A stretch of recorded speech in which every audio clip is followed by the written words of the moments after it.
पांडव जिन्होंने धर्म के लिए अपने सगे संबंधियों में तथा अपने गुरु तक का वध कर दिया था, जिनके साथ स्वयं विष्णु के अवतार कृष्ण थे, को जिन्होंने बिना लड़े बड़े योद्धाओं को मृत्यु के घाट उतार दिया था। पर ऐसा क्या हुआ?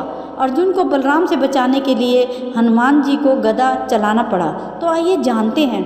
जब अर्जुन युद्ध में किसी तूफान की तरह आगे बढ़ रहे थे, जैसे ही कोई तूफान अपने सामने आने वाले वस्तु को अपने साथ उड़ाता हुआ चलता है, इसी प्रकार अर्जुन अपने सामने आने वाले हर इंसान को अपने दिव्य शस्त्र से बेधते हुए बढ़ रहे थे। जब उनके सामने भीष्म खड़े थे तो पांचों भाइयों ने मिलकर उन पर प्रहार किया, पर किसी में इतना बल नहीं था कि कोई उन्हें धरती पर गिरा सके, क्योंकि वह महामहिम भीष्म थे, जिनके क्रोध से देवता भी कांपते थे। इसलिए पांडवों को हारता देख तो श्री कृष्ण को अत्यंत क्रोध आया, जिसके बाद उन्होंने भीष्म को समझाया कि वे अपनी मृत्यु को अपना ले, रणभूमि का त्याग करे, पर वह न माने और उन्होंने कृष्ण पे शस्त्र चलाना शुरू कर दिया।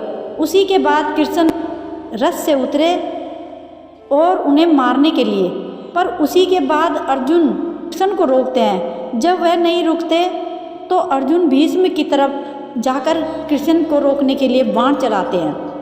तभी उस समय कृष्ण समय को रोक देते हैं और कहते हैं, ये तुम क्या कर रहे हो पार्थ? तो अर्जुन कहते हैं, मैं पितामह को असहाय नहीं देख सकता। तो कृष्ण कहते हैं, अगर यह मृत्यु को स्वीकार नहीं करेंगे तो मुझे इस भूमि से जाना होगा। तब भी अर्जुन वहाँ से नहीं हटते और कृष्ण वहाँ से चले जाते हैं। तो यह बात जब बलराम को पता चलती है तो वह उसी क्षण अपना हल लेकर वहाँ पहुँच जाते हैं और अर्जुन को क्रोध से पुकारते हैं और कहते हैं, तुम्हारा इतना दुस्साहस, जिसने तुम्हारी सहायता करी तुमने उसी पर शस्त्र उठा दिए, तुम्हें इसका अंजाम भुगतना होगा, तुम्हें मुझसे युद्ध करना होगा। तो अर्जुन उसके पाँव के पास बैठकर उनसे क्षमा मांगते हैं।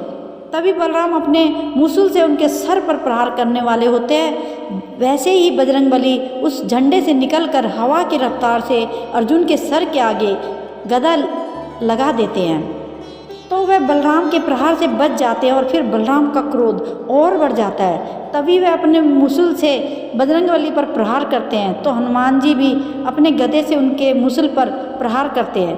तभी उस मूसल को दो भागों में फाड़ देते हैं। तभी बजरंगबली उन पर दूसरा प्रहार करने वाले होते हैं। तभी कृष्ण आ जाते हैं और उन्हें रोकते हैं और कहते हैं, यहाँ पर धर्म के लिए युद्ध का आह्वान हुआ है। अगर आप दोनों ने युद्ध किया तो यहाँ पर एक अधर्म की स्थापना होगी। तभी बलराम को कृष्ण सब बताते हैं और तब जाके बलराम वहाँ से प्रस्थान करते हैं। ऐसे और भी फैक्ट देखने के लिए हमारे चैनल को सब्सक्राइब करें और बेल आइकन को दबाना ना भूलें और शेयर करें और कमेंट में जय श्री बजरंगबली जरूर लिखें। Thank you.